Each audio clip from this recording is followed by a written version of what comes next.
Graça e paz, pessoal. Eu sou o apóstolo Ricardo Ribeiro e hoje eu quero desmistificar a ideia de que Jesus ficou nervoso, a ideia de que Jesus perdeu a linha, saiu da graça. Acredito que você conhece aquele texto em que Jesus entra no templo e ele vê os cambistas oferecendo material, vendendo material para o sacrifício. Então, Jesus ele pega um chicote, ele derruba algumas mesas e ele exorta aquele povo dizendo: essa casa será chamada lugar de oração. Muitos pregadores têm dito por aí que Jesus também é humano, Jesus perdeu a linha, Jesus chegou no seu limite, Jesus ficou nervoso.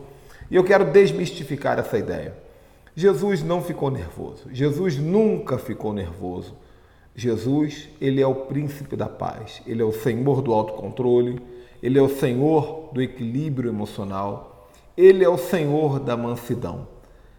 Todos os movimentos de Jesus eram minimamente calculados. Cada palavra que ele falou era 1.000.000 de vezes mais profunda do que aparece para nós. Quando Jesus, por exemplo, disse para aquela mulher samaritana: onde está o seu marido? E ela falou assim: olha, eu não tenho marido, porque eu já tive 5 maridos, mas o que eu estou hoje não é meu marido. Jesus estava batendo um papo com uma mulher, mas ele também estava em um nível de guerra espiritual elevado, conversando com os príncipes territoriais de Samaria. Samaria havia na sua história feito aliança com 5 deuses diferentes, mas naquele momento os samaritanos não estavam definidos em que fé serviam. Pelo contrário, estavam cogitando a ideia de uma possível conversão ao judaísmo. Então, aquela mulher, ela verbalizou a voz de um espírito territorial e, ao mesmo tempo, verbalizou também a sua vida pessoal.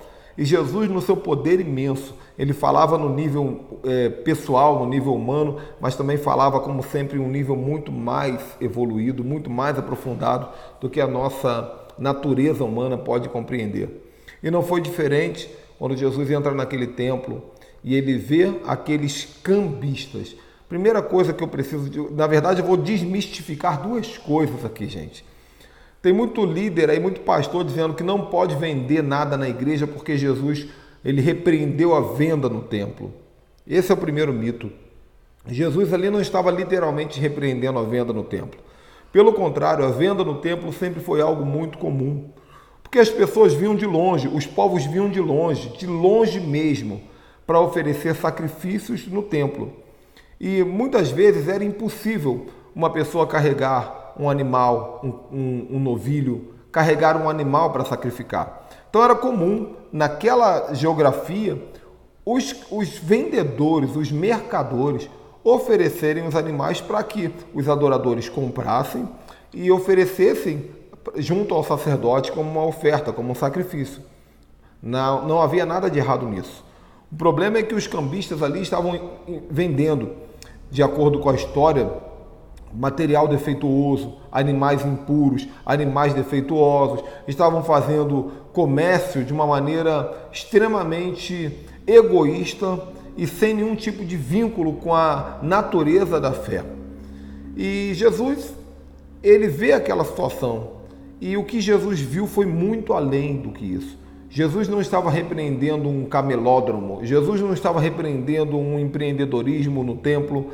Embora, é claro, nós temos que ter muito cuidado, muita sabedoria em relação a esse assunto, mas o que Jesus estava fazendo ali era um ato profético. O que é um ato profético?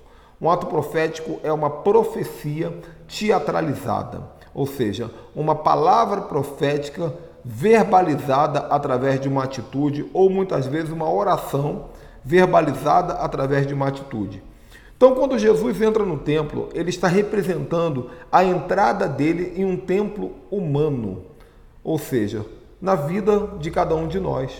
Jesus, quando olha para aquele templo, Jesus, na verdade, estava olhando o nosso espírito, a nossa alma, o nosso corpo. E quando Jesus entra no templo, dizendo toda impureza, toda confusão, tudo que é impuro, tudo que é errado, tudo que é fora do meu padrão, fora dos meus princípios, eu repreendo, eu tiro daqui. Jesus estava fazendo um ato profético, simbolizando a libertação que ele estaria fazendo dentro de mim e dentro de você. Afinal, foi isso que Jesus fez com a sua morte na cruz e com a sua ressurreição. Ele nos deu o direito da libertação. Então Jesus entra dentro de nós com o seu chicote, né? Não literalmente, mas Jesus entra dentro de nós e tudo que ele vê de errado, ele repreende. Porque qual é o objetivo de Jesus? Que você seja um lugar de oração. Quando Jesus diz, essa casa será chamada lugar de oração, observe comigo. Jesus estava falando aquilo, mesmo sabendo que poucos dias depois ele estaria morrendo e ressuscitando e implantando uma outra verdade. Qual é a outra verdade? De que o lugar de oração somos nós. O templo já não tem, o templo judaico já não teria mais sentido depois de alguns dias ali.